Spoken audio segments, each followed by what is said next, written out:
Bihar SSC में पूछे गए प्रश्न। एक ट्रेन 400 मीटर लंबे एक पुल पर से गुजरती है। यदि ट्रेन की गति 30 मीटर पर सेकंड है तथा उसे पुल पार करने में 20 सेकंड का समय लगता है, तो ट्रेन की लंबाई पूछ मीटर में बताइए।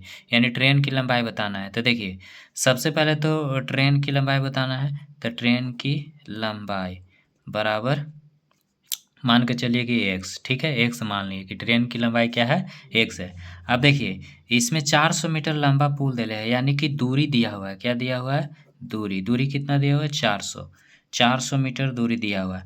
ट्रेन की जो गति है, यानी गति जो है ट्रेन की, वो 30 मीटर पर सेकंड दिया हुआ है तथा उसे पुल पार करने में 20 सेकंड लगता है। यानी टाइम दिया हुआ है, यानी कि समय दिया हुआ है। क्या दिया हुआ है? समय। समय कितना दिया हुआ है? 20 सेकंड दिया हुआ है। तो 20 सेकंड यहाँ लिख दीजिए, ठीक है। उसके बाद फॉर्मूला लगाइए। क्या फॉर्मूला होता है? चाल बराबर फॉर्मूला लगाइए, दूरी बटा में समय। चाल बराबर क्या हो जाएगा? दूरी बटा में समय। अब देखिए, तो चाल इसका कितना है? ट्रेन का जो चाल है वो 30 मीटर पर सेकंड है, यानी गति 30 मीटर पर सेकंड, तो 30 हो गया।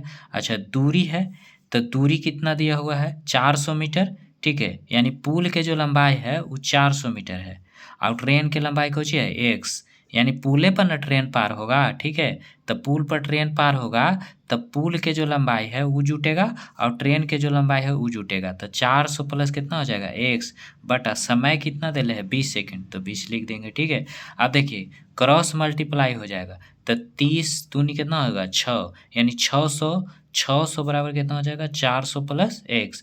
अब 600 में से कितना घट जाएगा? 400 बराबर एक्स, यानी 200 आ जाएगा एक्स बराबर, ठीक है। यानी कि ट्रेन की जो लंबाई आ जाएगा वो 200 आ जाएगा। कितना आ जाएगा? 200, ठीक है। 200 मीटर ट्रेन की लंबाई हो जाएगा, ठीक है। पहला क्वेश्चन समझ में आ गया। दूसरा देखिए, दूसरा क्वेश्चन, एक भोजन भोजन पार्टी में के अंत में 10 लोगों ने एक दूसरे से हाथ मिलाए, ठीक है। तो कुल कितनी बार हाथ मिलाए गए होंगे? ठीक है, एक भोजन पार्टी हो रहा था जिसमें 10 लोग ने एक दूसरे से हाथ मिलाया था, तो कुल कितनी बार हाथ मिलाए? तो इसको बनाने के लिए जितना लोग रहेगा उसको n बराबर मानिएगा, ठीक है। तो n बराबर 10 लोग है, तो 10 मान लिए। उसके बाद एक फार्मूला आता है, उसको लगा दीजिए, n इंटू एन माइनस 1/2, ठीक है।